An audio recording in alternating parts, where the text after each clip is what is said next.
Olá, começando mais um Beer Lovers, o programa mais gostoso da televisão brasileira. E hoje a gente vai fazer uma surpresinha. Eu tinha combinado com vocês a semana passada de a gente fazer um concurso aqui, para vocês entenderem como que é um concurso de cerveja.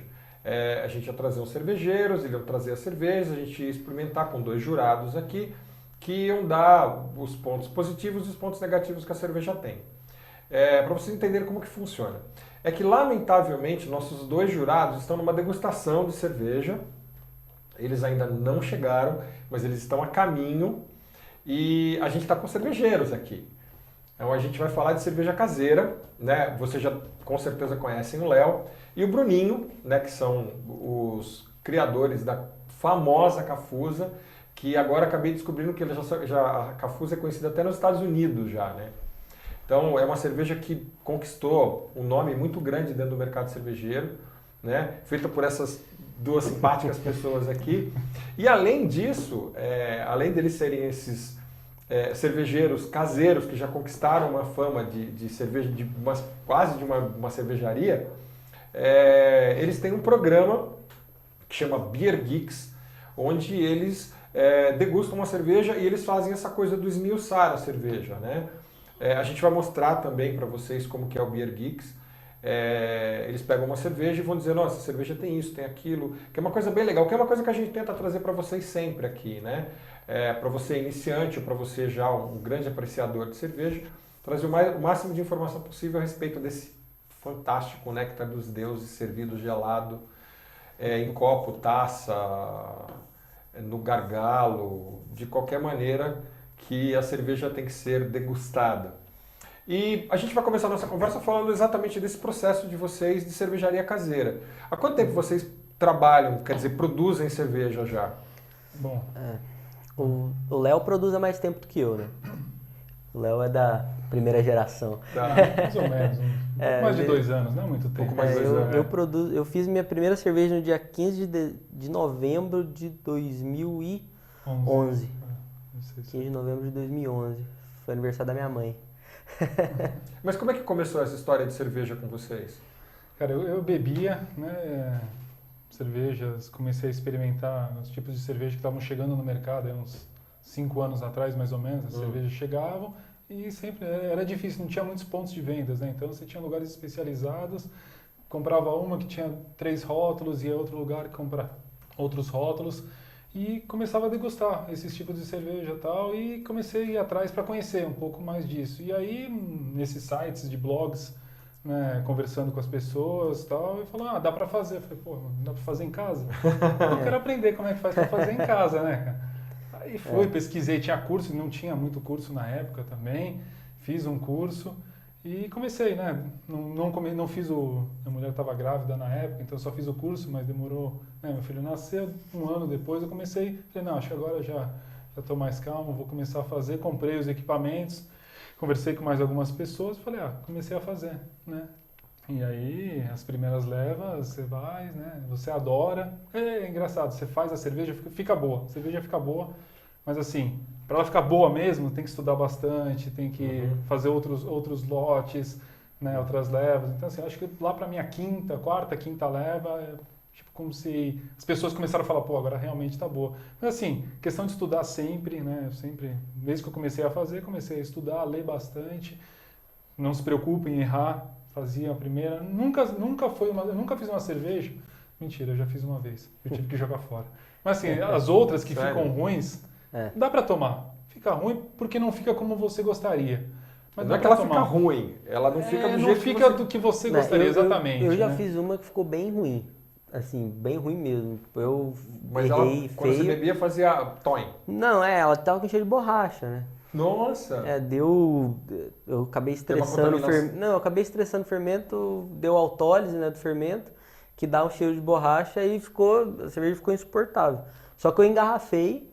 E aí depois de 1 ano e meio, agora ela tá começando a ficar mais bebível, assim, tá ficando uma cerveja mais gostosa. Esse cheiro de borracha saiu, mas ela é um pouco agressiva. Assim, mas dá falando pra do extremo, porque isso normalmente... eu já tenho 25 levas quase, foi uma só que... Eu também, já tô com mais de 35 levas.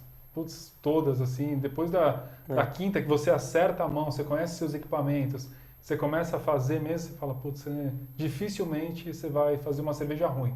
Foi o que eu falei. Às vezes, saiu um pouco menos amarga do que você gostaria e tal, mas assim, fica boa a cerveja, dá para você tomar à vontade, melhor do que muita coisa que a gente compra por aí. Com certeza.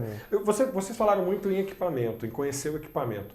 Esse equipamento consiste-se de quê? O que a pessoa precisa ter para fazer cerveja caseira? O que ela tem que ter? Depende, né? Depende do tipo de equipamento. Existem diversos tipos de equipamento. Tá. O equipamento básico, eu acho que... o básico. O cara que está assistindo assim, a gente aqui, que de repente pegou o bonde andando e falou assim, dá para fazer cerveja em casa? Como é que eu faço? O mais básico de todos é o BIAB, né? O Brew in a Bag, que é o tipo de equipamento que o Léo usa. Eu uso uma panela só. Uma panela só com um saco de malte, né? O grain bag. Coloca o malte dentro desse saco que faz de voal, né? Que é tecido de cortina. E aí você faz como se fosse um chá de malte, né? Tá. Que aí... Você cozinha o malte dentro desse saco, porque assim, quando você precisa... Qual que é o processo, né, de fabricação para o pessoal entender? Você precisa cozinhar o malte numa certa temperatura para as enzimas atuarem, quebrar o amido, transformar em açúcares fermentáveis, tem algumas temperaturas que você precisa trabalhar, você cozinha esse malte com um termômetro dentro da panela para chegou nos 62 graus Celsius. Desliga o fogo, mantém por um certo tempo. Então assim, tem todo um processo de cozimento. Depois você precisa separar o malte, os grãos, do líquido que é o mosto. Tá. Né? Então assim, tem várias formas de você fazer essa separação. As grandes cervejarias, como que elas fazem? Elas usam o próprio malte como filtro. Então você tem a panela, você tem um fundo falso, que é um fundo cheio de furinho. Né? E você tem uma torneira com uma bomba que fica recirculando. Então o que você faz? Você começa a recircular, os grãos menores vão passando e vão ficando em cima. E aí o próprio malte vira um filtro. Vira um filtro. Chega uma hora, a própria casca do malte forma uma... O pessoal, tem gente que chama de bolo, tem gente que chama de cama, é a cama de malte ali, eu chamo de cama. E aí eu acho que é uma das principais diferenças, né, dos equipamentos, é essa parte da hora de você separar o líquido, o mosto do bagaço, né? Você usa um saco. Eu comecei a usar, só que para isso, para um cervejeiro caseiro, ele precisa de 3 panelas. Normalmente 2 a 3 panelas. Eu faço isso com uma panela só. Tem vantagens e desvantagens. Vantagem, que é usar uma panela só, você ocupa muito menos espaço. Desvantagens, cara, eu não sei. O pessoal fala que... Desvantagem você não achou nenhuma ainda. O pessoal fala que baixa o rendimento, eu não sei, pelos meus cálculos nunca baixaram assim. Mas assim, é questão de não tem... É mais de como você vai usar, o que é melhor para você, qual o espaço que você tem na sua casa. Por exemplo, eu tiro o malte, eu vou colocar lá 10 quilos de malte, depois de molhado eu vou tirar na mão. Já está falando aí de 15, 20 quilos. Você vai fazer 100 litros, você já está falando, sei lá, de 40 quilos de malte. Você não vai tirar na mão. Cerveja é muito forte. Aí você vai ter que fazer esse outro processo. Então depende muito do que você quer. A cerveja é muito forte, fica mais difícil também. Cerveja muito alcoólica. Muito alcoólica. Você precisa de mais malte. Você precisa de mais malte. A gente foi fazer o We Have no equipamento do Léo. Panela assim, né? Quase vazando o malte, caindo para fora, né? Tipo, putz, vai cair. Desafio total. Porque é muito malte, né? Na panela. A panela não aguentava. Então, assim, também não seria boa para isso. Eu uso 3 panelas. Mas assim, o meu equipamento, na verdade, eu só precisaria de 2 panelas, só que eu uso uma terceira acessória, só para esquentar a água na hora de fazer o processo de lavagem, né, que chama. E o meu equipamento, basicamente, é uma panela com furo no fundo, que aí eu coloco tem uma torneira. E aí eu peguei eu que fiz, o meu equipamento foi eu que fiz, eu não comprei pronto. Aí tem aquela, cano de... É tubulação de gás, né? Que é aquela tubulação de borracha e aí ele tem uma proteção de inox do lado de fora. Aí eu tiro a borracha e fica só uma peneira de inox. Aí ela fica em volta da panela ligada na torneira e eu faço a filtragem por ali. E aí tem o fundo falso. O equipamento, eu acho que é uma das coisas que mais varia na hora de se fazer. Eu acho que é o que dá... Você consegue adaptar sempre para a sua necessidade. O cara que mora num apartamento muito pequeno, sei lá, o cara mora num smart home, né? Agora a moda é o smart home, né? Um quarto com a cozinha. Aí ele pode fazer um equipamento de 5 litros, BIAB. E fazer no fogão de casa. Faz no fogão de casa. Agora, sei lá, você mora em casa. Eu agora que estou aumentando o equipamento, sei lá, já tem panela de 120 litros, que eu tenho espaço. Então, o equipamento você consegue sempre... Se você procurar na internet, tem diversos tipos. Tem cara que faz com que ele chama rabo quente, né? Que é aquele negócio de esquentar a água. O cara coloca lá o rabo quente no fundo, adapta e faz outro tipo de processo. O pessoal dos Estados Unidos é muito comum eles utilizarem uma panela e eles usam cooler de gelar cerveja. E eles fazem essa bazuca, que chama bazuca, esse cano de inox, deixam dentro do cooler, ele esquenta a água, joga o malte aqui dentro, esquenta a água e joga nesse cooler e fecha. Porque aí a temperatura mantém, você não tem perda de temperatura. E você quer esquentar, você joga mais água quente. Você ferve a água lá a 100 graus, você quer passar de 62 para 69, você vai jogando água quente, medindo a temperatura até chegar no 69. Quer dizer, é outro processo também que eles fazem lá. Assim, então, quer dizer, pelo que eu entendi, o processo de fabricação da cerveja, ele não é muito complicado, mas ele é trabalhoso. Exatamente. Exatamente. Ele não é complicado, mas trabalhoso. Isso. É assim, é que nem cozinhar. Então, tudo depende de como que você faz. O processo básico para você fazer cerveja, ele realmente, ele é trabalhoso, mas não é uma coisa assim que exige anos de estudo para você fazer. Tá. Mas aí quando você começa a evoluir na sua técnica, por exemplo, eu quero fazer uma Bohemian Pilsen, só que eu quero fazer uma bem tradicional, então aí eu quero fazer as minhas rampas de temperatura passarem por decocção, que é tirar uma parte do mosto com malte, ferver e passar, que aí aumenta o caráter maltado da cerveja. Aí já começa a ficar difícil, porque você tem que ter um controle do pH da água, você precisa começar a tratar a sua água, porque se ela tem um pH muito básico, aí você vai extrair taninos na hora da fervura. Então aí já começa a ficar um processo químico um pouco mais complicado, mas o processo básico, assim, você fazer uma Pale Ale, por exemplo, um Pale Ale, American Pale Ale, uma English Pale Ale, é simples, cara. Não é nada homérico não também. Agora eu vou falar de resultados. Você falou de produção de 20 litros e não sei o quê, e produção de 5 litros para um cara que tem um smart home. Né? Pensando nesse cara do smart home, que tem um espaço pequenininho, que é uma kitnetzinha, aquela cozinha onde cabe a geladeira, o fogão e uma piazinha e um negócio para botar louça, né? Um armáriozinho para ele botar louça, só. Nem mesa não cabe. Ele vai produzir 5 litros. Qual o resultado final dele? Ele mantém esses 5 litros de cerveja no final ou sai muito menos? Você sempre faz a conta inverso, né? Você fala, eu vou fazer 5 litros, eu faço 5 litros.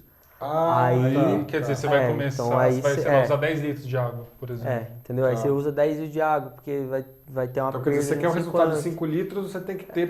Você faz a conta de trás para frente, né? Quanto que eu quero final, quanto que eu vou perder na fermentação, quanto que eu vou perder na fervura, quanto que eu vou perder de evaporação, você vai fazendo a conta de trás para frente. Então eu preciso colocar 10 litros de água, por exemplo.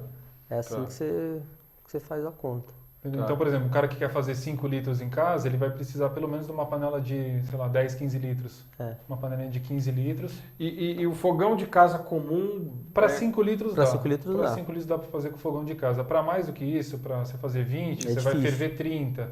Então, 30 litros num fogão de casa já vai demorar bastante. Talvez, quando você vai fazer a sua mostura, que você tem que subir a temperatura, vai demorar muito para subir. Então, assim, é melhor um fogãozinho industrial. O de alta pressão, né? Que aí Aí é fundamental essa coisa que eu já escutei falar algumas vezes, que é o tal de rampa de temperatura. Né? E ela tem que atingir essa temperatura de maneira ordenada, não tem um time certo para fazer isso. A rampa de temperatura ela é onde você determina as características que o malte vai dar para sua cerveja, basicamente. Só que eu tenho lido ultimamente, por exemplo, tem um norte-americano, ele chama Gordon Strong, que ele escreveu aquele livro Brewing Better Beers. E ele é o cara, ele é o avaliador número 1 do BJCP nos Estados Unidos. É um cara tem uma técnica muito boa. Ele, no livro dele, ele fala que a rampa de temperatura era extremamente necessária antes, quando o processo de maltagem ele não estava tão evoluído como está hoje. Hoje você tem o processo, o malte, ele já chegou a um patamar de evolução que a rampa de temperatura ela é para fazer ajuste fino na cerveja. Porque hoje se você fizer o single infusion, que a gente fala, que é você fazer a abraçagem a 65 graus e depois só fazer o mash out lá para inativar as enzimas, você consegue cervejas muito boas. Eu faço, a metade das cervejas que eu faço é single infusion. Eu só faço rampa de temperatura quando eu preciso mesmo, assim, tem muita proteína, então eu quero atingir uma retenção de espuma tal, uma formação de espuma tal, aí você ajusta aí. Mas a cerveja ela sai muito boa se você fizer o básico. Você consegue uma cerveja de ótima qualidade. Cervejas, por exemplo, se você pegar uma das cervejas mais famosas, né? É uma Imperial IPA que chama Applying the Elder, da Russian River, lá dos Estados Unidos. Em vários rankings, ela é a melhor Imperial IPA. Ela é single infusion. O cara não faz rampa de temperatura nela. É 65 graus e só. Assim fica mais fácil de trabalhar. E aí é que tudo depende. Por exemplo, você vai fazer uma Weiss, aí você tem que fazer rampa. Não tem conversa. É impossível fazer Weiss single infusion. Você não vai filtrar nunca o teu... Porque tem muita proteína no trigo. Então, aí tudo depende de cerveja para cerveja. Não tem uma regra padrão. Depende da cerveja que você vai fazer no dia. Então... uma coisa que o pessoal comenta é assim... Desculpa. Você vai querer fazer cerveja, você pensa assim, eu vou fazer uma Pilsen, que eu já estou acostumado a tomar. Aí eu descobri, nesse pouco tempo que eu estou mexendo com cerveja, que eu descobri que Pilsen é difícil pra caramba. O cara tem que ser bom para fazer Pilsen.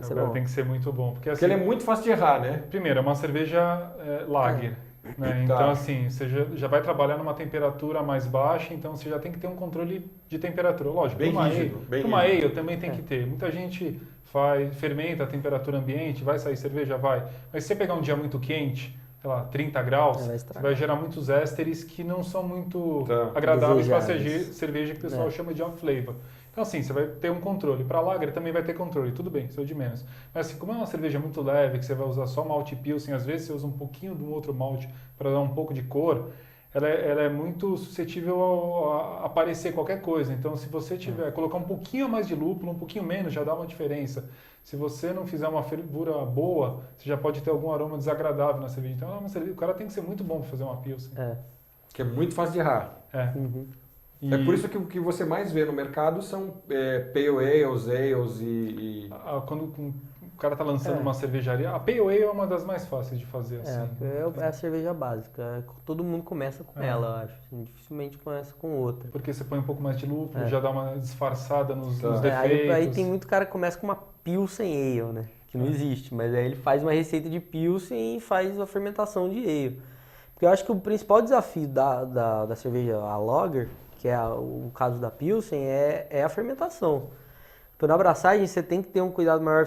A cerveja é uma cerveja mais delicada, mas o desafio está ali na fermentação. A temperatura que você vai controlar depois da sua maturação é diferente. Então... Aí tem um negócio também muito conhecido nas lagers, que é o defeito mais famoso aí, que chama diacetil, que te dá um aroma de manteiga, assim. Muita gente, às vezes você percebe, às vezes não. Mas isso, assim... eu sou surdo para esse defeito. É muito mais comum. Eu sou surdo, eu não consigo achar esse defeito de jeito nenhum.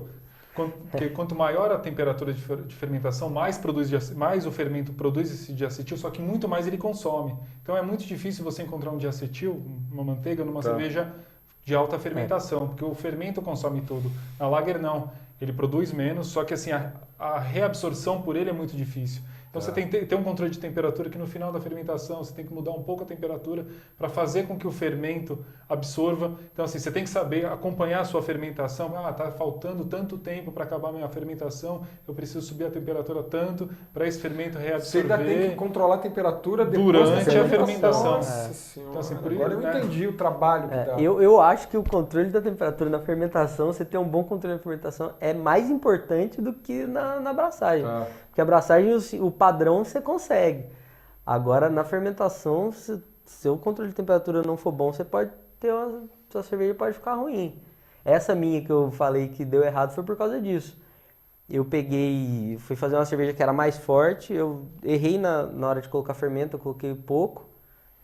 Só que, putz, eu dei um azar, chegou a 29 graus no lugar onde eu fermentava, o balde quase explodiu. Eu olhava porque forma gás carbônico, né? Então eu olhava pra tampa do balde, a tampa do balde estufada, saindo cerveja. Putz, eu tirei lá o negócio, pof, saiu cerveja pra todo lado, tomei cerveja no rosto. São coisas que você vai aprendendo com o tempo, né? Aí depois disso eu falei, não, agora eu não faço serviço sem controlar mais. Agora sim, também, falando. Isso já se aventurando. Isso já se aventurando assim, tô criando receita já, né? Cara, teve uma coisa, eu nunca fiz um clone. Você nunca fez clone? Você nunca... Não. Tipo, clonar, assim, fazer a receita exatamente igual. Eu já peguei algumas receitas e falei, vou usar isso aqui para ter uma base. Mas eu sempre fiz as minhas receitas, desde a primeira leva que eu fiz. Porque eu vejo muito cervejeiro iniciante indo atrás de clone de stouts, de clone de pale ales famosas e tudo que... Você já experimentou esses clones? Ele realmente chega muito próximo do que é a cerveja original? Não, eu já experimentei do Léo. A Sierra Nevada. A Sierra Nevada, estava mais ou menos. Agora, por exemplo, você quer fazer um clone de uma belga, muito segredo de uma cerveja belga é o fermento. É o fermento. Aí você não clona. E outra coisa que eu falei. Não tem jeito, porque só o cara lá tem fermento. fermento. E assim, eu falei, tem fermento, tem cervejas boas, as trapistas, algumas são fermentadas a 30 graus. Quer dizer, não é que fermentar a 30 graus é ruim. Você tem que saber o que você está fazendo. Entendeu? Exatamente. Então, assim, algumas cervejas consideradas melhores do mundo belgas são fermentadas acima de 30 graus. Ela é complexa. Quando você toma uma cerveja... Você vai ter que manter ela quase no fogo. Então, assim... Você tem estufa, né, cara? Então, assim, você tem que ter o controle da fermentação, saber o que você está fazendo, né? Então, assim, você quer fazer... Ela vai ser bem complexa. Então, assim... Se eu fizer 30 graus na minha casa, dificilmente eu vou comparar uma trapista. Porque o cara é diferente. E ele tem um controle, assim, a cervejaria trapista é muito controlada. O importante, eu acho, pro pessoal entender, fermentar 30 graus não vai estragar a sua cerveja. Tipo, o cara fermenta 30 graus. Só que ele começa numa temperatura mais baixa, ele vai subindo aos poucos, aí chega lá nos últimos dias, ele chega a 29 graus para conseguir, tipo, alguns complexos aromáticos que ele quer, aí tem que maturar a cerveja. Então, a cervejaria que o Léo tá falando é a Westvleteren, que chega a 29 graus. Só que tem alguns livros que os caras falam que o mongezinho acorda de madrugada para poder olhar se tá lá 29, porque se passar de 29 é uma linha bem tênue ali, então assim, o cara tem que saber o que tá fazendo mesmo. Pra gente, né? Deixa eu só fazer uma pergunta, porque agora que me ocorreu. O cervejeiro caseiro hoje tem dificuldade em achar equipamento, achar o malte, lúpulo, o que ele precisar. Hoje, por causa da internet, realmente existe um monte de lojas e coisas que são especializadas, que você pode encostar teu carro e falar assim, bom, eu quero fazer uma Imperial Stout com chocolate, e você monta a sua receita lá numa boa. Eu acho que, cara, hoje em dia está muito mais fácil. Você comprou na WE, né, Léo, o seu equipamento? Meu equipamento eu não tinha. Na época, quando eu montei, não tinha. Eu comprei na WE, que é um distribuidor grande no Rio Grande do Sul. Mas hoje já tem distribuidores aqui em São Paulo, no Rio, acredito que tem. Quando eu fui montar meu equipamento, eu lembro que eu fui na Paula Souza, né? E aí eu chegava assim pro cara, eu falava, eu quero aquele caldeirão ali, número tal, não sei o que. Ele, é pra fazer arroz? Eu falei, não, eu falei cerveja. Cerveja, quero fazer cerveja.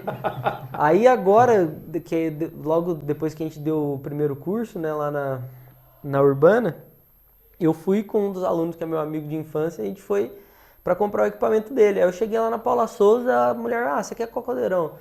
Eu falei, aquele ali. O pessoal usa muito fazer cerveja, isso aí, né? Eu falei, porra, já tá assim. Até o pessoal mudou. Que não é relacionado, né? Já começa a entender. Aí hoje em São Paulo já tem algumas lojas, né? Aqui na cidade. Já mudou bastante. E dá pra fazer o que você falou, encostar o carro lá, eu quero fazer uma Imperial Stout, vamos montar a receita na hora. Isso. Então, tantos quilos de malte, tantos gramas ou tantos quilos de lúpulo. Porra, quilos de lúpulo. A gente realmente pra faz gente, uma Império IPA. A gente ainda é gramas aí, né? Fazer 20 litros ainda é gramas. Ainda é gramas. E esse complexo todo, esse processo todo complexo do jeito que ele demanda um grande tempo. Quanto tempo vocês que fazem de forma caseira demora? Desde a hora que você moe o malte até a hora que você bota no fermentador, que é o último processo, assim, quer dizer, o penúltimo processo. Depende, né? Depende da cerveja que você vai fazer. Ah, tem isso também? Depende, porque, por exemplo, você vai fazer uma Pale Ale. Eu vou falar, aqui no equipamento do Léo é bem mais rápido do que no meu também. Muda de equipamento para equipamento. Porque no dele ele tira o saco e começa a fervura. Eu tenho que ir lá, filtrar. Demora uma hora e meia. Demora uma hora e meia. Aí, por exemplo, para fazer uma Pale Ale, aí eu, sei lá, 15 minutinhos para colocar água na temperatura. Isso pro single infusion, né? Tipo, uma rampa só. Sei lá, 15 minutos para colocar na temperatura. Aí eu jogo o malte. Fica lá uma hora e meia, aí já dá, tipo, 1h45, aí recirculo, mais uma horinha, já deu aí 2h45. Mais uma hora, aí, 1h30 de fervura. Até a recirculação, até subir vai mais umas 2 horas, tipo uma cerveja padrão, umas 6, 7 horas. Agora, por exemplo, você vai fazer uma Saison. A Saison ela é uma cerveja que ela tem que ficar mais seca, então você tem que ter mais açúcar fermentado. Então você faz uma rampa, por exemplo, porque como ela vai malte de trigo, você vai ter que fazer uma rampa de proteína. Aí você vai ficar ali 15 minutinhos na rampa. Aí você tem o tempo de você chegar na rampa de 62, que é a rampa da beta, né? Que gera mais açúcar, mais açúcares fermentáveis. E ela é uma enzima que ela atua numa temperatura menor, então a rampa vai sair de 1 hora, 1h30 para 2 horas, 2h30.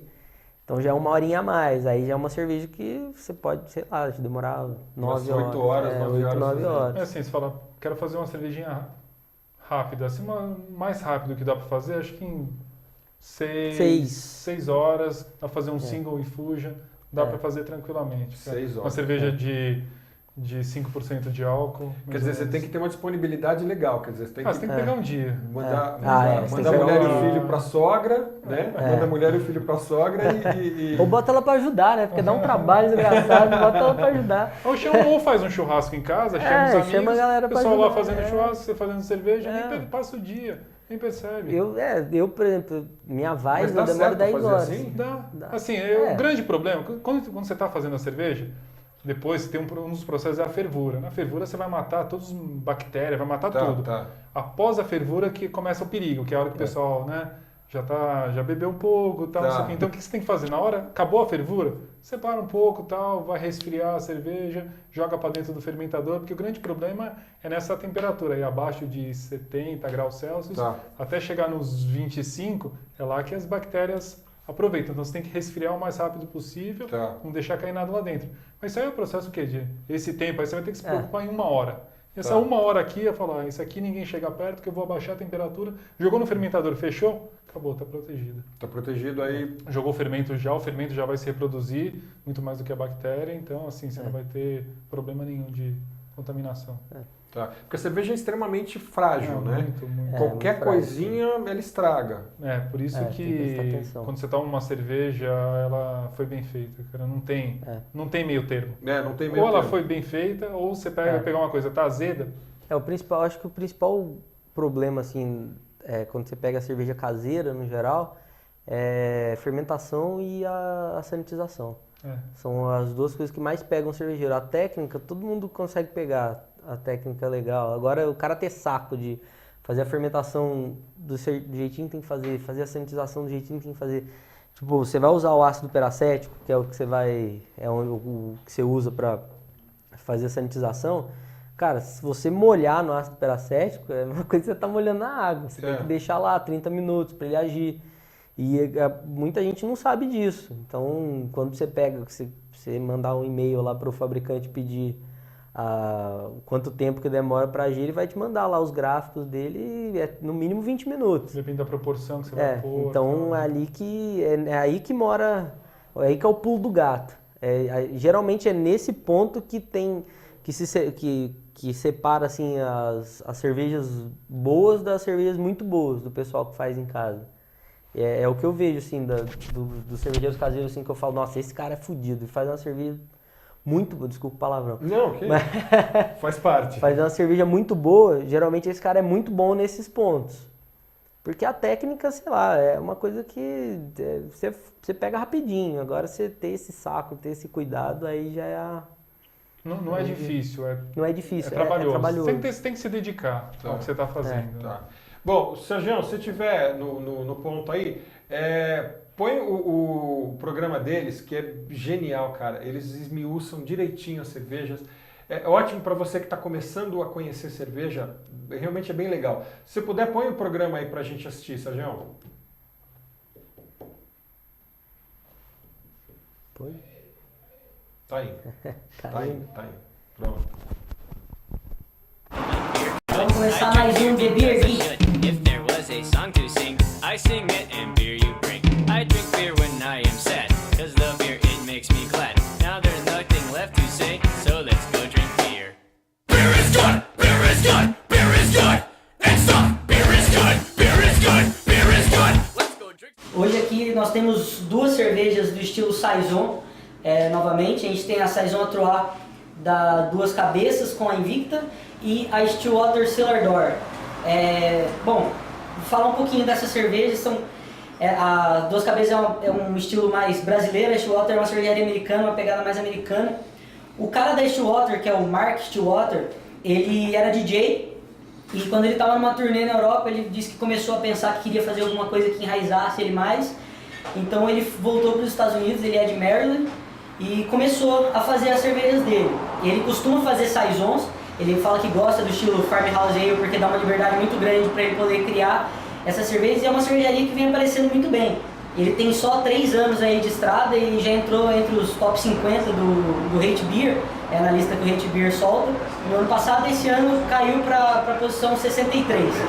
Essa cerveja ela faz parte de uma série da cervejaria, chama Stateside Series, que ele fala que é uma série que é para homenagear essa arte milenar de fazer cerveja e ao mesmo tempo celebrar todas as tecnologias do novo mundo, porque é uma cerveja que é feita em cervejarias muito modernas.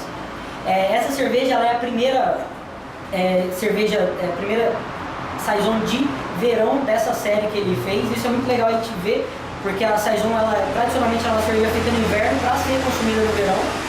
É uma cerveja que a gente espera que ela seja bem seca, que é o que ele diz sobre ela. Ele usa Citra e Sterling na produção dessa cerveja, e malte Pilsen e malte de trigo. Além disso, para poder dar essa combinação do Sterling com Citra dá um herbal e um floral bacana, junto com um cítrico que lembra um pouco tangerina, e ele acaba finalizando a cerveja com a adição de sálvia branca, que é um tipo de sálvia que dá na Califórnia principalmente, que dá um final bem terroso para essa cerveja.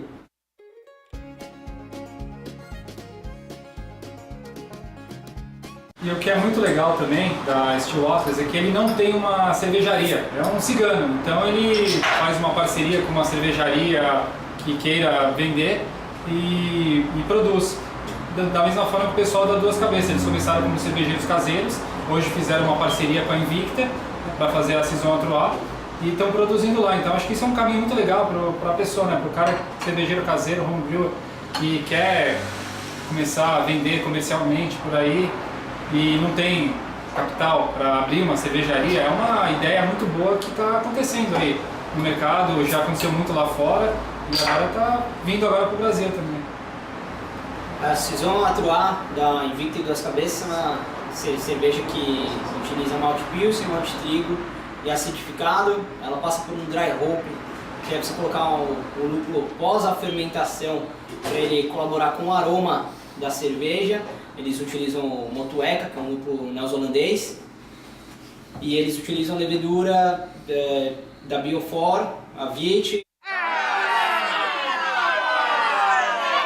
Eles utilizam a levedura da Biofor Saison, que colabora principalmente com o aroma que é característico do estilo. Agora vamos provar as duas. É bem legal isso aí, colocar uma do lado da outra para perceber as diferenças. Abacaxi, bacana, com corrosão. Realmente é cítrica. A descrição que você fez no começo de tangerina é perfeita. Perfeito. E dá pra sentir o cheiro da casca da tangerina muito mais do que O a fruta sabor em si. também, né? Mas o aroma proveniente do que seria a casca dela, os olhos da casca são incríveis aqui. Um pouco de mel também. Ela é seca, mas eu já tomei saisons mais secas do que ela, eu acho. A saison do pão eu acho que eu achei mais seca. Mas é uma cerveja bem seca. Muito boa, dá pra tomar um barril de 20 litros tranquilamente. Barril de 20 litros tranquilamente. E diferente de outras cervejas americanas, é uma cerveja bastante equilibrada, não é tão extrema quanto costuma ser a escola americana de cervejas. É legal que o estilo saison ele tá entrando nos Estados Unidos, né? Hoje, a cervejaria que é considerada a melhor cervejaria dos Estados Unidos, ganhou como destaque do Great American Beer do ano passado, é a Hill Farmstead, que faz um número gigantesco de saisons. A maior parte das cervejas deles são saisons. Eles fazem outros estilos, mas também fazem muitos saisons. Isso é legal, porque os americanos eles costumam fazer cervejas muito boas. Então, Nós também fazemos. também. E tá aí um exemplar desses um bem exemplar legais. bem legal. Eu acho que, de característica geral das duas, não comparando, enfim, a gente tem uma...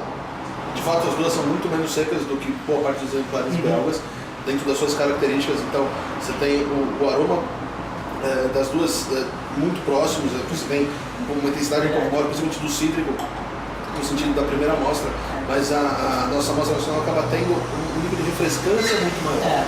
Né? Então, essa é outra que, se a gente tomaria 20 litros da primeira durante um dia quente, dá pra tomar 22 litros assim também, de uma cerveja que você tem um drinkability altíssima, assim, uma chance de tomar sem acabar enjoando por um bom tempo. Eu achei que tinha me dito que ela não era tão seca, mas eu achei que ela é uma cerveja bem seca. Não é, porque ela não é tão seca como a Saison belga, mas só que eu acho que ela não é doce, como eu tinha ouvido falar, é uma cerveja que secou legal. Eu sinto também alguns traços de fermento, né? Eu acho que tá ali o abacaxi, bacana também. Eu acho que a diferença das duas é que talvez a Stillwater, eu acho que ela tem um pouquinho a mais de complexidade, mas nada que faça uma diferença muito grande. E eu achei essa Saison Troll muito legal e por esse preço também está muito bom, R$18,50, né, a garrafa de 500 ml. É uma ótima opção, principalmente num dia quente. Bom, é isso aí, pessoal. Valeu, até o próximo programa. Eu achei legal. A produção que você fez foi sensacional, né? Ficou muito legal. Cervejeiro caseiro faz produção caseira, né? Bom, a produção caseira é de excelente qualidade, parabéns. Foi você que editou o vídeo? Foi eu que editei. Muito bom. Gente, a gente tem aqui 2 cervejas e a gente tem mais 2 convidados, que são os nossos jurados, que vão experimentar essas cervejas e vão fazer uma simulação do que é realmente um concurso de cerveja, né? Vão ver aroma, paladar, consistência, corpo da cerveja, todas as coisas que a cerveja são avaliadas. E a gente tem 2 cervejas aqui, que é uma Black IPA, que é a famosa Cafusa. Cafuzinha, essa daí. Essa é a Cafuzinha. Né? Cafuzinha que a gente fez no curso. A gente lá. fez no curso. Essa é a cerveja do curso. Essa é a cerveja do curso. É uma Cascadian Black Ale. É uma Cascadian Black Ale. É, o estilo é Cascadian. É tipo uma... É uma American Pale Ale preta. É uma American Pale Ale Session. É um samba do Clube. Ou seja, é uma off-style. É uma off-style. Não é no BJCP. Jogar mais ou menos como uma cerveja especial, mas dentro das características de uma cerveja escura, com expressão de lúpulo. De lúpulo, mas... E você usa o que? O casquete? É mais fácil, a gente fazer a avaliação segundo a definição deles da cerveja. Melhor, porque mesmo no concurso, quando a cerveja é especial, tem que ter uma guiazinha que vai mais ou menos o que o cervejeiro colocou, esperava, etc. Porque, vamos supor, se chega algo no produto, como a cerveja especial, cerveja freestyle, chega algo no produto que não... Cerveja com figo. Se não tiver figo... Ele tem que indicar as coisas que estão acontecendo. Mas, bom, então vamos com uma... E essa próxima aqui é uma porter, né? Um cacau, na maturação. Cacau na maturação. É uma cacau porter. Uma cacau porter. Vocês usaram a fruta ou a semente? Não, a pó. O pó, o cacau moído. Cacau 100%. 100%. Isso é bem interessante. Realmente bem interessante. Na loja. Eu lembro dessa. Bom, vocês querem começar com qual? Vamos com a cacau. Depois mais lúpulo. Então, deixa eu pegar um... porque acho que interfere, né? Sim. Um abridor, um cervejeiro, quem sente. Todo cervejeiro tem um abridor em mãos. Enquanto isso, só falar do programa, do Beer Geeks, eu, o Leonardo e tem o Luciano também. Tem o Luciano que hoje não pôde vir. Ele tá no curso de sommelier da BS, tá fazendo agora, então ele não pôde vir. Tá lá, então vocês desculpem o copo, né, não adequado, isso aqui não é um copo adequado para uma cerveja. Eu vou providenciar pro próximo programa o copo de degustação mesmo, que é o... Como que chama mesmo? ISO. O copo ISO. Mas esse a gente vem no decorrer das degustações, minhas degustações no exterior, vem usando os copos de plástico. Sim, copo de plástico é normal em degustação. Assim, eu achei que não alterava o sabor. Só se for vagabundo. Só se for de péssima qualidade. Vamos lá. Mestres.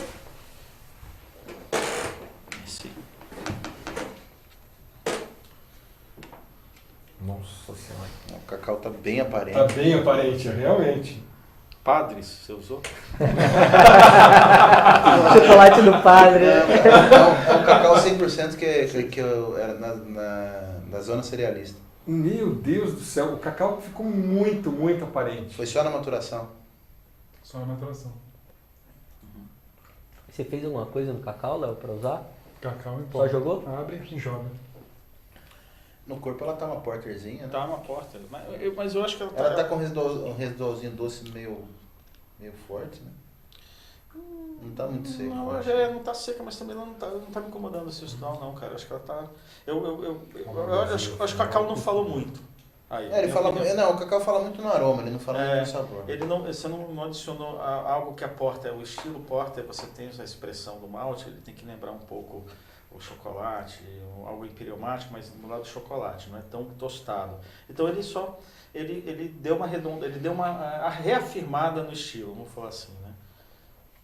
Mas tá bem interessante, tá leve, tá gostoso. Nossa, uma cerveja também ela tá com um pouco de uma acidificaçãozinha de malte.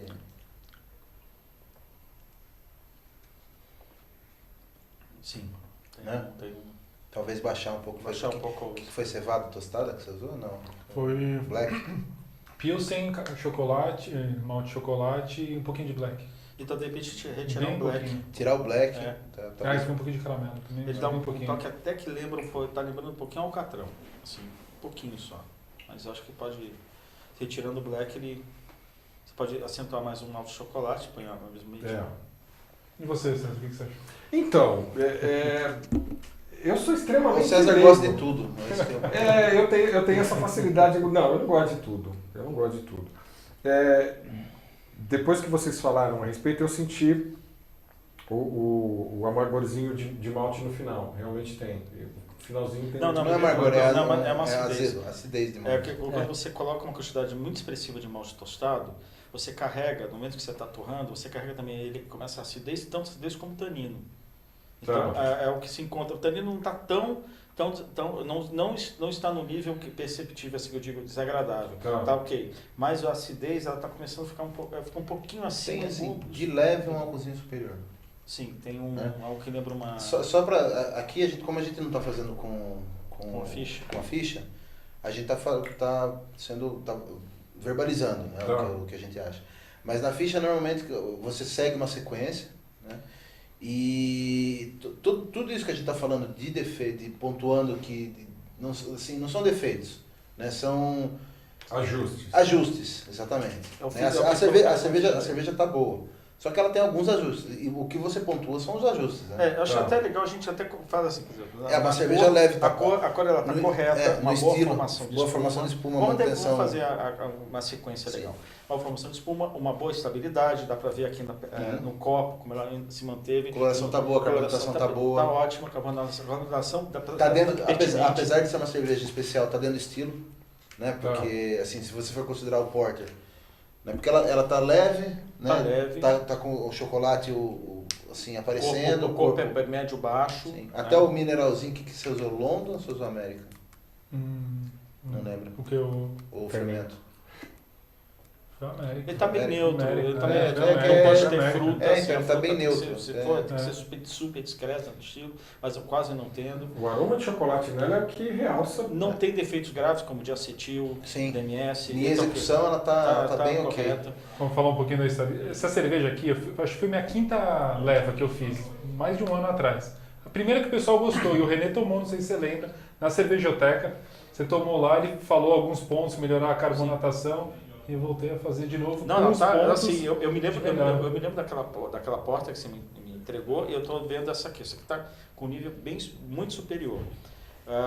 Agora, voltando. Você tem a questão aromática que eu acho que tem numa porta basicamente são os maltes tostados, talvez um pouco de herbal no lúpulo, que eu acho que talvez se puder acentuar um pouquinho mais esse herbal, ficaria mais refinado o produto. Mas tem o chocolate primário, que é a intenção deles, colocar um chocolate primário, mas a gente está discutindo uma porta, está discutindo uma cerveja especial. Então, a intenção, chocolate existe no aroma, foi a intenção deles colocar o chocolate, perfeito. Então, eu acho que pontuaria bem no aroma, tanto na cor quanto no aroma. No sabor, eu acho que o sabor está assim, tá correto, tem tem esse acidez, que eu acho que diminuiria, talvez pontuaria um pouquinho. Desponta um pouquinho por causa da acidez. Eu acho que a drinkability dela tá boa. Tá boa, ela tá uma cerveja leve, ela tá no estilo Porter. Tomaria um caminhão fácil. Sim. Eu tomaria um caminhão fácil. O teor alcoólico dela... Não precisa, mais ou menos deve ser um teor alcoólico mediano, não é tão alto, então eu acho que está correto, está dentro do estilo Porter, não tem aquecimento. E... a parte de adstringência, carbonatação, a adstringência eu acho que está correta, não existe a adstringência perceptível, desagradável, tem um pouquinho dos maltes tostados, obviamente. Tem até um mineral, né? Mineral, que isso lembra muito também as águas inglesas, né? Então, mas mesmo assim esse mineral ele não foi suficiente para extrair, não foi determinante para extrair taninos, normalmente a água é muito mineral, uma água com muito magnésio, muito cálcio, extrai material tânico do malte. Então acho que está correto, está muito bem inserido, assim, o que tem aqui está muito bem feito, tecnicamente está muito bem feito. Sim, sendo bem realista, a cerveja seria uma cerveja de uma nota entre 25 e 30. Eu colocaria até um pouquinho mais, cara. Ela incomoda um pouquinho essa acidez, ela tem uma arominha que não está muito bem definido de lúpulo, mas eu acho que ela está muito boa. Ela não está somente boa, ela está muito boa.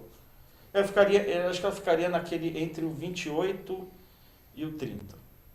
É a minha posição. Não, eu sou 25-30, a minha é 28-30. A média dele é maior. A média dele é maior. Você foi mais precioso no comentário. Não, discrepância. Aí que vai. Vamos supor, se eu colocar 30, ele colocar 25, vamos ir nessa linha. Você tem 7 pontos que pode ter discrepância de um juiz para outro. A gente não tem discrepância, a gente está com 5 pontos. Não, mas que eu digo, a diferença... Sim. 5 pontos. Então, esse é o máximo que você pode ter, são 7 pontos, de um para o outro. Então, quer dizer, não precisaria fazer uma reavaliação entre os juízes. Então, fecha-se a nota, faz a somatória dessas notas, né, finais, e daí você tira uma média dos juízes, e isso vai para uma ficha, que chama ficha de voo.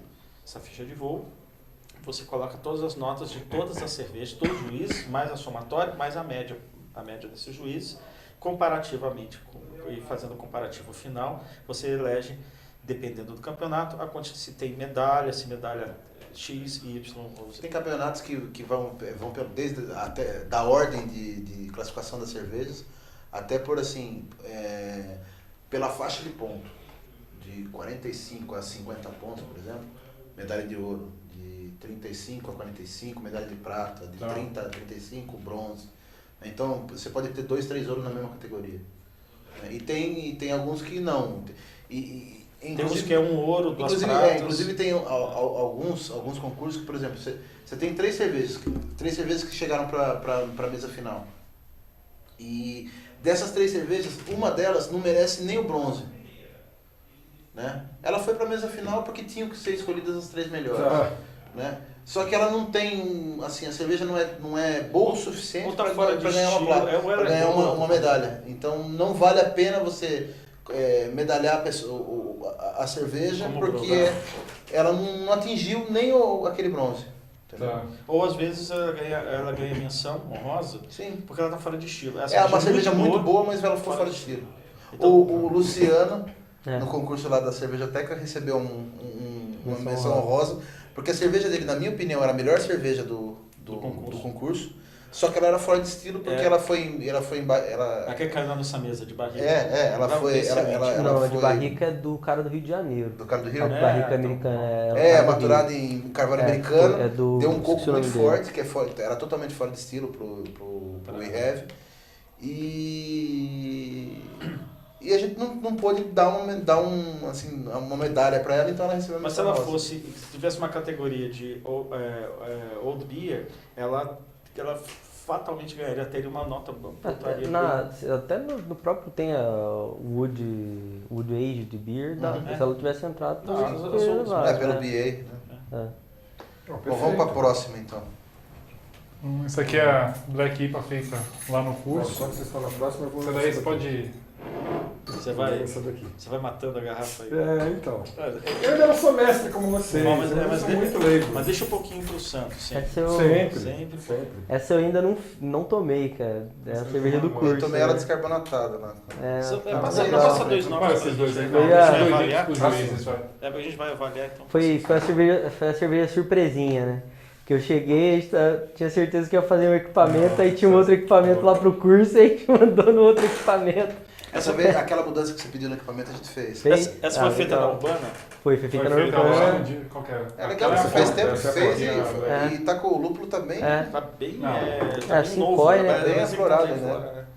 Bem pungente. Nossa senhora. Maravilha. Então, seguindo a descrição deles, assim, ó, a cor da cerveja tá boa, né? É uma black, né? Ela tá ali no bem escura. 36, 37 SRM, mais ou menos. Tá. Formação de espuma boa. Boa formação. Boa manutenção, persistência boa. E o que é interessante na espuma é ver que assim, ela tem uma formação fina. O copo não deixa a gente ver a turbidez, porque o copo é opaco. Tá. Bom, o aroma dela tá, assim, o Cascade tá falando bastante, né? Então, o Cascade é um lúpulo americano, então ele tem um aroma cítrico. Ele tem maracujá bem forte. E esse estilo, é um estilo, esse tipo de coisa de fazer IPAs ou APAs, ou, enfim, com lupuladas, é um estilo americano. Então tem que ter, necessariamente... O cítrico tem que aparecer. Tem que aparecer. Se não apareceu, tá fora de estilo. Tá. Mas essa é... Mas esse maracujá que eu percebi é isso mesmo? Eu percebi certo? Maracujá doce. Não é o Cascade. Mas chama Cascade, é Black Cascade. Então, é o estilo. Não, mas ele falou estilo, ele falou não, ele usou o 5. É o 5. O 5 não, mas ele tem um aroma de 5. O 5 ele vem da linhagem do Cascade, né? Não, mas tá assim, você pode ter as duas coisas. No cantando Cascade, quando no 5 você vai ter essa coisa cítrica, talvez no 5 um pouco mais uma coisa um pouquinho mais adocicada, um pouco mais indo para um cítrico mais adocicado, como se fosse uma compotinha. Ele tem o pine-like, né? Esse pine-like, mas isso é relativo. Depende se é uma escura, não vai aparecer tanto. Se é uma clara, aparece mais. Tutti-frutti, né? Que você pega algumas... Eu acho que o tutti-frutti, o maracujá doce, o maracujá, não é maracujá do amarilo, que é maracujá... Aquele maracujá maracujazão. Não, mas ele é mais adocicado, tem um pouquinho de grapefruit também, acho que vale a pena colocar. Aquele doce de casca de laranja, sabe? Que é bem gostoso. Aroma ela genial! 12 quase. Né? Nossa, tá bem bom esse aroma. O aroma eu sinto frutado no final. Tá, né? A frutada é assim, porque o Cincói... O retrogosto dela tá dando frutadão. O Cincói, como o Galaxy, Topaz, todos esses lúpulos novos, eles têm essa vertente de sabor também. Né? Eles contribuem no sabor da cerveja, que dão esses sabores frutados. Né? Você pega... Nossa, eu senti um frutado muito acentuado. Vamos lá, no estilo black, assim, dependendo se fosse da implantação. Se fosse uma porter, não seria adequado você ter um éster, ou seja, uma fruta vinda do processo fermentativo. Tá. Nesse aqui... Mas esse não é do processo fermentativo. Não, esse aqui, se fosse... Ele fez uma base porter, não sei. Tá? Mas esse aroma cítrico que ele está sentindo, o aroma frutado, não vem do processo fermentativo. Ele vem da adição do lúpulo de aroma, ou nas adições desses lúpulos ao decorrer do processo. Pode ser feito de várias formas, pode ser feito tanto na fervura com adição fracionada, ou no final da fervura, no mash out, na lavagem. Você pode colocar também no maturador, como você faz um dry hopping, como você pode fazer também uma bazuca, assim, você coloca num filtro e faz o dry hopping, ou seja, uma adição de lúpulo frio, né?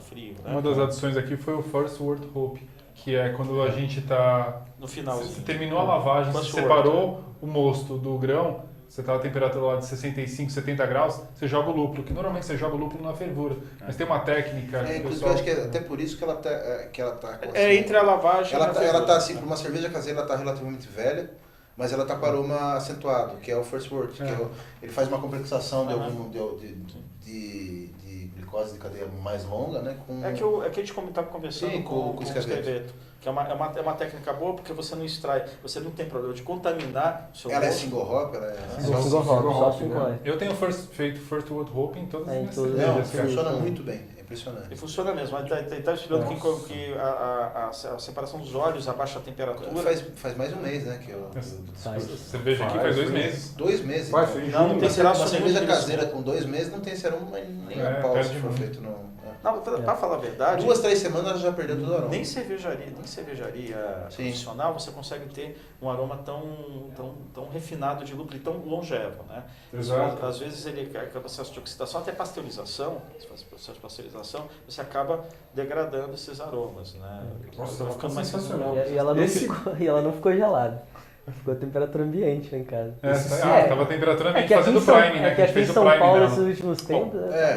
No paladar, eu acho que ela está assim, tem expressão maior do lúpulo mesmo. Sim, quase você nem percebe os maltes escuros. Mas eles estão ali dando suporte e fazendo equilíbrio entre... Sim. É que a ideia, é até a ideia do estilo, né? Senão ela vira uma stout lupulada.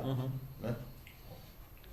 Essa cerveja agora já eu está no entendo que essa patamar cerveja foi parar nos Estados 35, Unidos. 40. Agora eu entendi que essa cerveja foi parar nos Estados Unidos. Isso aqui a gente já entra de muito boa para outstanding, assim, excelente, né? São cervejas que já estão numa categoria de muito equilíbrio, né? Já tem uma questão de equilíbrio, drinkability, principalmente drinkability. E comparativamente, eu sei que são duas cervejas com duas coisas diferentes, mas entre drinkability a gente também tem que definir. E tem uma questão entre os juízes que a gente não comentou, fora a nota, tem aquele overall impression, ou seja, se ela está dentro do estilo, o que o juiz acha...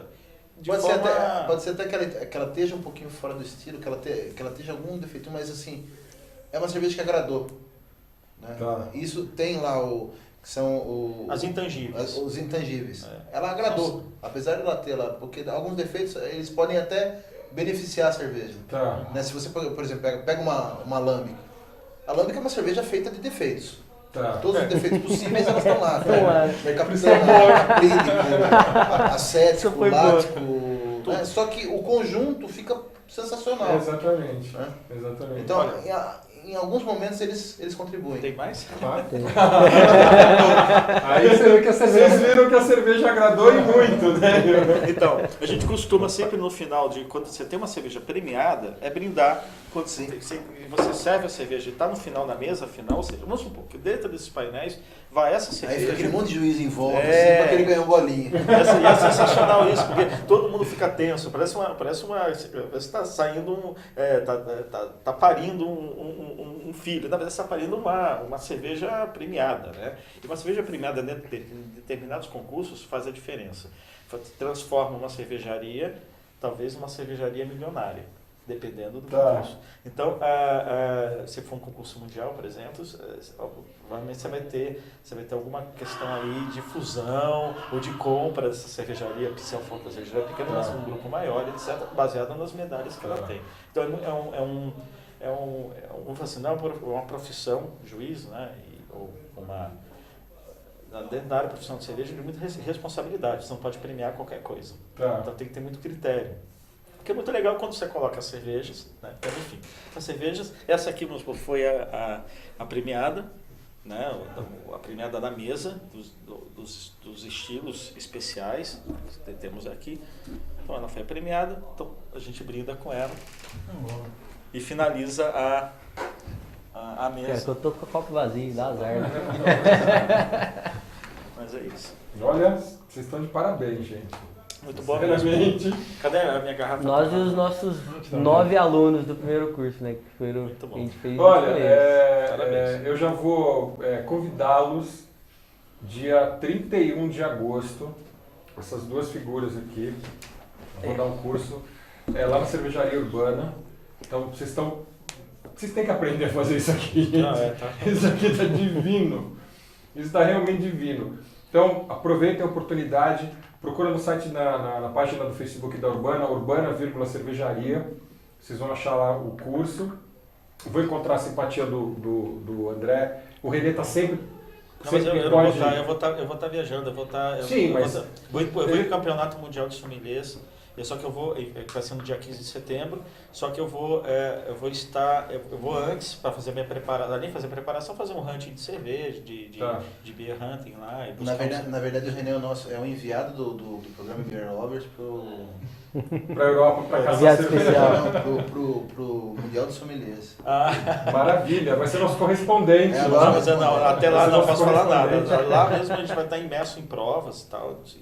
Mas tudo bem, você vai trazer depois em primeira mão. Não, eu quero trazer novidades até de lá, de repente, se tiver um fim de semana, tal, algumas imagens, posso mandar por e-mail para ele. Perfeito. Pode ser uma cervejaria, por exemplo, uma cervejaria na Polônia, uma cervejaria na República Tcheca. Você vai procurar aquele... Eu vou procurar aquele estilo, eu estou procurando aquele estilo. E a gente vai fazer uma degustação aqui. Eu vou fazer uma lá na Urbana e o René vai trazer uma da Polônia. Qual estilo que é? O Grodzki, que é uma cerveja polonesa que morreu, né? É um estilo morto, que ela leva até 92% de malte de trigo defumado em carvalho. Nossa. Eu acho que o Samuel da Bud Brown estava fazendo uma, eu não sei que fim levou. Às vezes não dá certo, né? Às vezes pode ser. Eu espero que a minha dê certo. Não, mas é porque assim, não dá certo às vezes pela referência, não tem referência, então fica com. Você tem que seguir. É um estilo ali que não está em nenhum tipo de guia de estilos, né? Até talvez nos smokers. Mas ela são as cervejarias especiais, são as defumadas especiais. Então acaba que ela entra no estilo especial como essas aqui, né? Então é realmente difícil você parametrar. E às vezes não dá um bom resultado mesmo. Não, mas vai ser perfeito. Mas em todo caso, vocês estão convidados, dia 31 é um domingo, é isso? Sábado. É um sábado, dia 31 de agosto, na Cervejaria Urbana, procura lá pelo Facebook, Urbana,cervejaria. Lá tem informações a respeito do curso. Léo, contato, e-mail, telefone, SIC, LG... Interessados, né? S de sapo, T de tatu, P de porta, STP cervejaria, @gmail.com. Aí eu mando tudo. Você já tem mapa? Então, estamos aí pra tirar, né?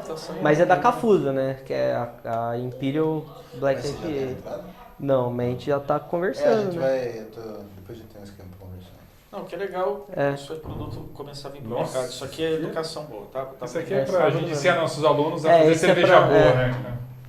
Eu acho legal, acho que tem que o curso às vezes é bacana, porque você acaba conseguindo colocar outras técnicas dentro do curso. Por exemplo, nessa cerveja, os maltes escuros eles não entram na abraçagem, entram só na lavagem. Então já é uma coisinha a mais. São técnicas mais aplicadas. Vocês fizeram um método que não é usual de se usar, que é o BIAB. É o BIAB, Que é o método mais fácil para quem está iniciando. Com certeza. Bom, vocês estão convidados. Eu me despeço de vocês com um brinde, né? Pela medalha de ouro dessa fantástica cerveja. E a gente vai continuar experimentando, convidando vocês para voltar semana que vem. Para mais um Beer Lover, agradecer o André, agradecer o Renê. Obrigado a vocês, né? E parabéns pela cerveja, parabéns pelo programa, pelo programa de vocês, que está muito legal. Que vocês acompanhem toda quinta-feira pelo YouTube. Vocês vão ver mais um programa deles esmiuçando a cerveja e realmente vale a pena. Terminando, uma dica de uma cerveja. Qualquer uma? Uma dica de cerveja. Sei se é de vocês. Sim. Eu acho que hoje que a gente tomou a Mikkeller Sour Gul. Sour Gul? Não, acho que não é. Soul Gul. É uma Black IPA. É uma Soul Gul. Soul Gul. Soul Gul. Soul Gul. Soul Gul é uma Black IPA. Black IPA que a gente primeira, tomou, cara. uma das melhores que eu já tomei. Muito boa. Então a gente vai fazer inveja pra vocês, porque a nossa dica vai ser a Rodenbach com raspberry, framboesa. Sensacional. Vamos chutar o balde. Onde que eu vou encontrar pra comprar esse negócio? Tem agora? Tem. Chegou da Beer da Beer Vine, acho que mês passado. Não, assim, a Rodenbach foi a minha cerveja preferida do ano passado. Lá no. Acho que você participou, não. Não foi o Leandro Viu. Do Prazeres da Mesa do ano passado. Não participei. Essa consegue ser melhor que aquela ainda. Que a Rodenbach, que a Gun Club. É sensacional. Não, ela tem, assim, detalhe. É um equilíbrio de fruta com fruta maravilhoso. E acidez, mas uma acidez, a fruta normalmente... Acidez, uma você acidez coloca a fruta, tem uma acidez cítrica, de fruta, assim. Mas não tem uma acidez tão... se eleva muito a acidez da cerveja pelo ácido málico, ácido cítrico, mas essa não está tão bem inserido, junto com os outros elementos ácidos. Com o caramelo da cerveja, da cerveja. Muito bem inserido, maravilhoso. Legal. Hoje foi... Experimentar. Fora que a garrafa é linda, né? Bom, com todas essas dicas, a gente deixa vocês indo para um bar bom, com cervejas boas, e convidando vocês a semana que vem a estar presente em mais um Beer Lovers.